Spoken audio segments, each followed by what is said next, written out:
Yo guys, welcome back to the channel. Another one for you here. The Giro di San Francisco, one of my favorites. I love this course. One of the reasons is it's an elusive one for me. I've never won it. I've probably done it 10 times. It's tricky. It's got a hill. It's got really bad pavement. It's always got a big, really talented field right down on the Embarcadero in San Francisco.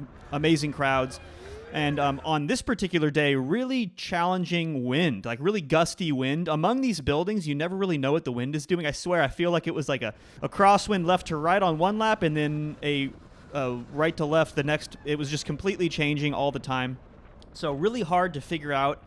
And before we actually get into the race footage, I want to talk about my equipment. This is something you guys have been wondering about. So I'm on the Cervelo Soloist for Team Mike's bikes. I made a whole video about that bike. You can go check that out if you want to learn more of the details. But really the defining feature is a larger chainring on the front. So I have a nice, big, fast sprinting gear, a 50-10, which can get us up over 40 miles an hour, which will be important on this downhill, actually. We'll talk about that a little bit later in the race. And then also the cockpit is an NV cockpit, handlebar stem, pretty unique. Again, go check out the video I made about this bike.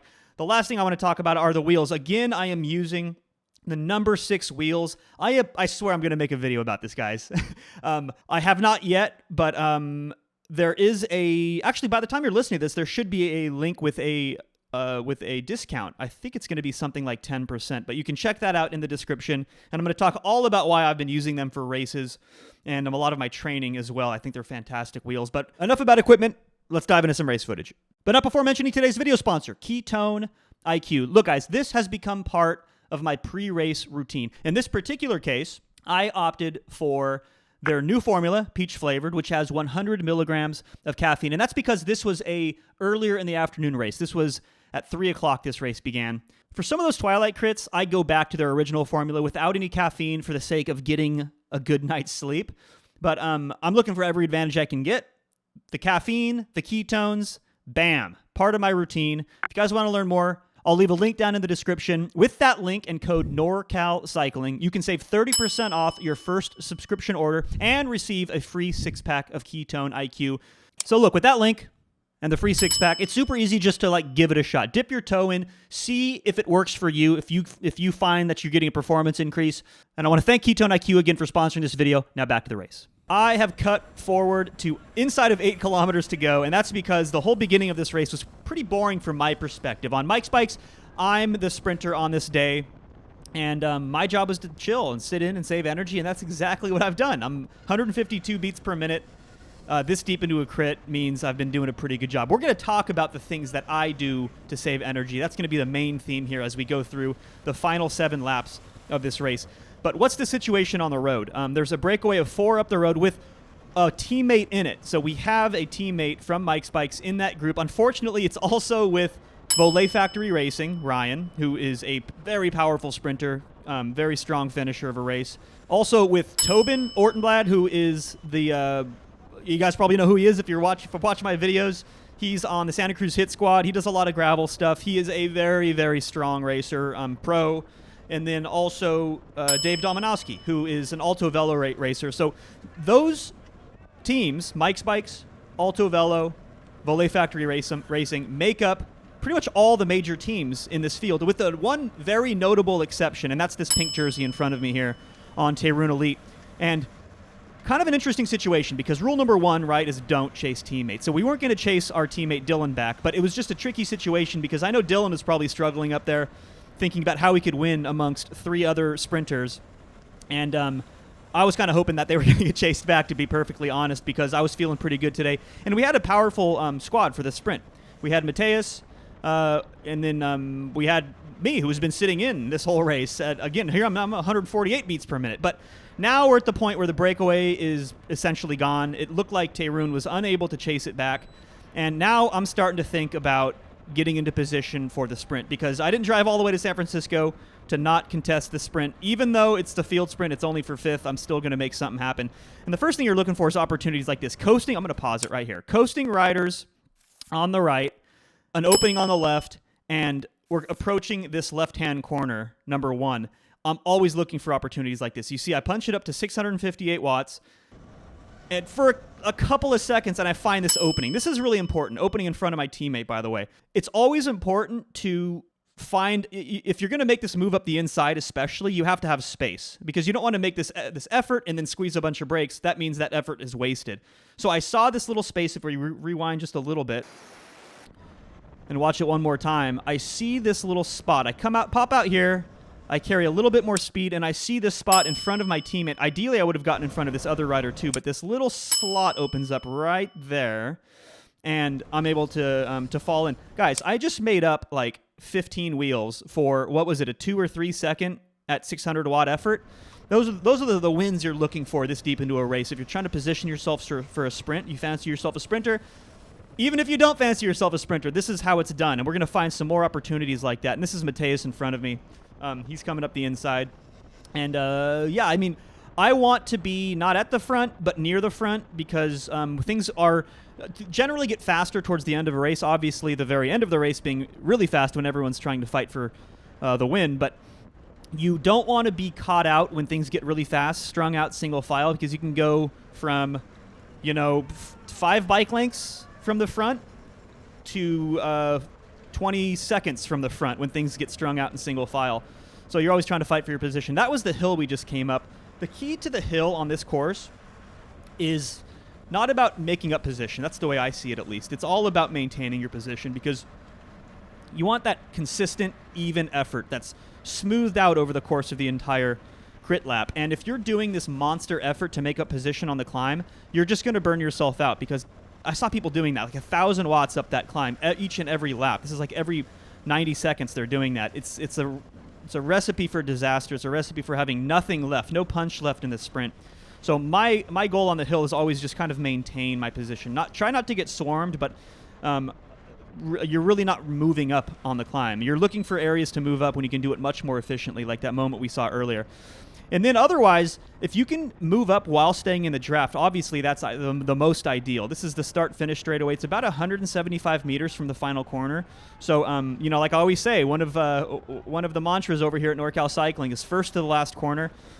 This is true in this race as well. I don't know if first is super critical for the win, but you definitely want to be like top 3 into the final corner, because from there it's about another 10 or 11 seconds until you hit the finish line. So that's what's going on here. We're going to hit the hill again. You can see it really opens up down here. This is where the wind gets really funky because of these buildings on the left and the right. I just took out the blue arrows because I just don't know. It changed every lap, it felt like. So really I was just trying to hold a draft from the rider in front of me and not trying to predict what the wind is doing. But you can see some riders moving up on my left. I'm okay with that. Dive bomber on the inside. See the amount of power he was doing? Like, that's the type of thing I was talking about. That rider smashing up the inside, wasting a lot of energy on the hill. I'm just trying not to lose wheels. I probably shouldn't have let that rider on my left come by, but those are the opportunities you're looking for to move up. Stay in the draft. Don't kill yourself on the hill. And then when people are coasting, move up. I mean, that's positioning yourself. And I need to get a little bit further up. We're 3.5 laps to go. So I still have a little bit more time. I'm still further back than I want to be. You can see I'm probably 15th wheel or so. I think there were something like 60 riders at the start of this race. So I'm still, up in the top third, but you really want to be a little closer to the front because once things get fast, right now they're fast. You can tell they're single file. I need to find a draft. I'm going to try to get in front of Willie here. Yep, and get in the draft. But look, if people start coasting, I'm going to use that opportunity to move up. Let's see. This just happened a few days ago, but I don't remember like all these corners. So I'm just going to try to do a play-by-play here. I need to move up. I'm looking up right now.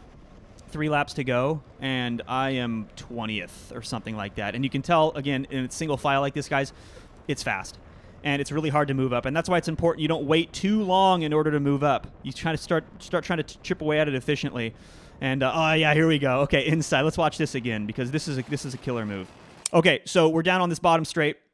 And I noticed people were leaving this corner on the inside open all the time. And, again, coasting riders on the left. See all these coasting riders on my left? I'm doing 190 watts, guys. Couple of pedal strokes. Look, couple of pedal strokes. I didn't even break 500. And look at all this space they left me. There's all this space. And I like the course marshal. Is he using he's using the cone as a bullhorn or something, it looks like. Got the vibe. at Giro de San Francisco is amazing. I was not paying attention to that in the moment, though. I'm just noticing that now. But finding this inside line, you can roll over this grate, and that's exactly what I did. So again, just like before, what was it? Not even 500, 475 watts for 3 seconds. I improved my position by like 4 wheels, which is pretty important this moment in the race. And I found a couple of teammates as well. We were kind of a mess because we just did not have the organization. We didn't know what was going on with the breakaway. We had Dylan up in the breakaway, our teammate, and so we're not executing like a lead out as if this were for first. But it always is nice to ride with teammates. And same thing on the hill, right? I did not lose any wheels on the hill. I also didn't really gain wheels on the hill. So if somebody else is popping their nose out in the wind like this guy, I'm going to take that opportunity. Roman's saying move up, so I'm doing that. It looks like I was out in the wind, but look, I'm doing 0 watts. So it's just weird and slow because there is no control on the front. So I'm going to try to link up with some teammates. Definitely, most important thing, though, is maintaining my position because now I'm like, what, 8th wheel or something like that? We're gonna hit 2 laps to go here in a second, and I need to move up a few more wheels, although this position's looking pretty good. Willie on my left, shout out Willie.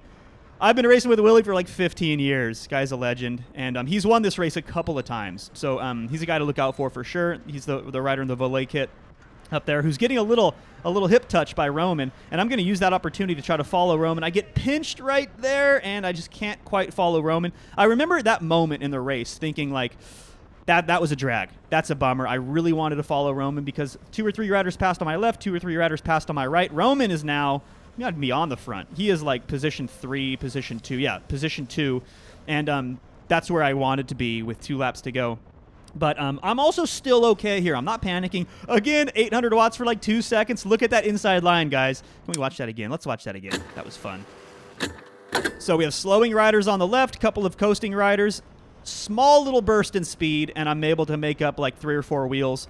Super important. The closer we get to the finish, the more important these little moments are where you can find small wins like that. Because the alternative is you're spending 1,100 watts like these guys are probably doing. If I'm doing 600, they're doing a lot more. To make up the same amount of position on the climb requires more power for more time, and at this moment, you're trying to move up efficiently, saving every last bit of energy for the sprint as possible. I can't be getting past. I should have been more aggressive right there, you guys, to be honest. I just got passed by like 3 riders, 4 riders. We're a lap and a half to go. Like, I cannot...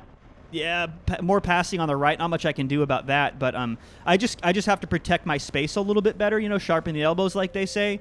And I let a couple of riders pass me there that I probably shouldn't have. There's Mateus in front of me, my teammate. We have it looks like Willie's still on the left, and he's got a couple of teammates. I have a couple of teammates, but there's no control. Like everyone's disjointed. Volet is disjointed. Mike Spikes. Me and my teammates are disjointed, and you have all these individual riders just kind of trying to fight for position as well. Right there, I got pretty aggressive to force my way into that gap on the left and the right. Didn't look like much on the GoPro, but I remember that being a pretty consequential moment. And let's see. I should be fighting for that rider's wheel in the green. That was a loss right there. I should have been more aggressive, and I would have improved my position by 2 or 3 because we're last lap to go, guys. This is inside of 1 kilometer. And I am like 8th wheel. This is no good. I have Roman on the front looking back. I just saw him peek back, seeing where is everybody. There's 3 of us up here, but we're not really riding for each other right now. It's not the best teamwork, to be honest. We're kind of racing for ourselves at the moment, which is kind of a drag. Rider doing 1,000,000 watts up this climb on the left there. And I'm still trying to be patient and save as much energy as I can, but we're crunch time now, guys, and I am still positioned 7 or something like that with 450 meters to go. Not great. I want to be top 3 into the final corner. Wheels getting dropped right here. I got really lucky that this rider in front of me, who's the guy that won last video in San Ardo, by the way, he's back out for a crit, looking like a strong crit racer as well. We're taking this final couple of corners, no brakes, over 30 miles an hour, up at like 36 or something like that. And I'm going to come up the inside here, and now it's just time to dump it. But look, my heart rate's been in check, so I have all this extra energy, and all of those little energy-saving tips that I've described throughout this video now allow me to not make like the most record-breaking numbers in the world, but I came around like 5 riders at the finish. And if I was just only positioned better, then I could have won the field sprint. The good news is Mateus won the field sprint, my teammate on the left. So Little bit of a shame that it was only for 5th and 6th. I was really hoping that Mateus could have gone 1st and 2nd. That would have been a pretty epic end to what was a pretty hard-fought Giro to San Francisco. But that's all I got for today, guys. All in one take. Awesome. I love when that happens. Big congrats to Tobin for taking down the win from the breakaway. And if you guys want to learn more about number 6 wheels, link in the description, as well as Ketone IQ for sponsoring this video. Thanks, guys. Catch you in the next one.